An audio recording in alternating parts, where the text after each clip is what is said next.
without further delay, let's put our hands together. Let's welcome Jolene.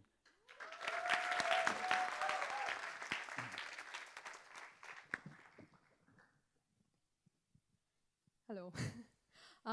Today I'll share a little bit of how God called me back to His kingdom. My first year in uni was a difficult one. I was struggling with familiar things, procrastination, time management, understanding concepts. But one very big thing was that I kept worrying about whether or not I chose the correct academic path. I kept worrying that I would disappoint my parents, fail them, and end up wasting their money, their time, their efforts in sending me all the way here. And I cried almost every day because there was just so much self-doubt and so much pressure that I didn't know I had put on myself. At that point in time, there was this girl that I studied regularly with. We met in class. She had a heavier academic schedule than me, more commitments, was always going for things like prayer, life group, church. And as someone who didn't know Christ at that time, I kept wondering, why would she be going for these things? Because I knew that these things take up time. And if I was already struggling so much on my own, and only with studies, then how was she, who had so many other things to manage, managing herself, managing her time? How was she still positive, still encouraging me? How was she just so confident despite the many things that she had on her plate? So I asked her all these things, and she told me that because she has faith that God will bring her through. And it really stunned me, not just because it was the first time I heard something like that, but because she said it with so much confidence that I knew she wasn't lying or saying it for the sake of making me believe in this God.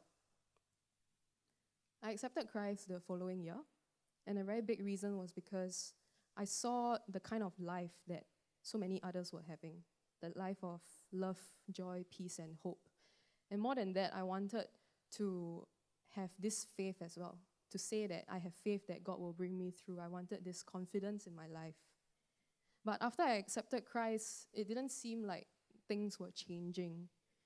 I continued to seek for acceptance from people and praises. I continued to seek validation from grades and achievements. I continued to seek security in the things of this world. I continued to lie, actually, to get myself out of trouble so many times. And many times I would consciously deny God in front of my parents and in front of certain friends because I was afraid that I would get scolded or ostracized or judged. And I realized that my struggles were not leaving me. They were actually getting bigger and bigger. And soon I started to see God not as the solution, but as the problem instead. And then I started wondering whether or not I should get rid of this problem. Maybe life would be easier then.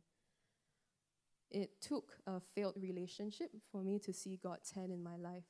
How in the immediate aftermath of everything, many things came to mind. And I realized that all along He had been sending me hints throughout my interactions. Hints that I acknowledged but chose to ignore.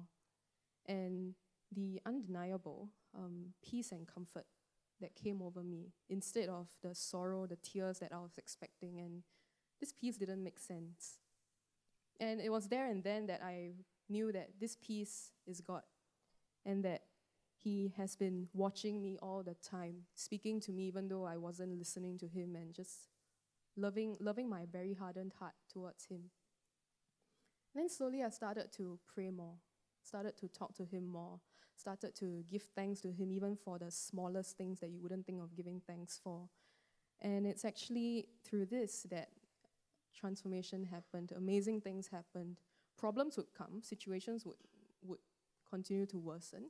People continued to say things that would get to you from time to time, but I realized that the more I focused on God, the smaller all those bad things became. The more I prayed, the more I believed. And the more I believed, the less fearful I became when I was facing all these giants of mine. And so today I stand a braver person, not because of my experiences, not because of the people I have met, but because I know full well that there is a tender love that is watching over me. And I stand a more confident person because because I choose to claim victory over all my challenges, with the knowledge that my God has conquered death, and my God is for me and for everyone else in this room. So I'll finish with Jeremiah 29:11, which says, For I know the plans I have for you, declares the Lord. Plans to prosper you and not to harm you, plans to give you hope and a future. Thank you.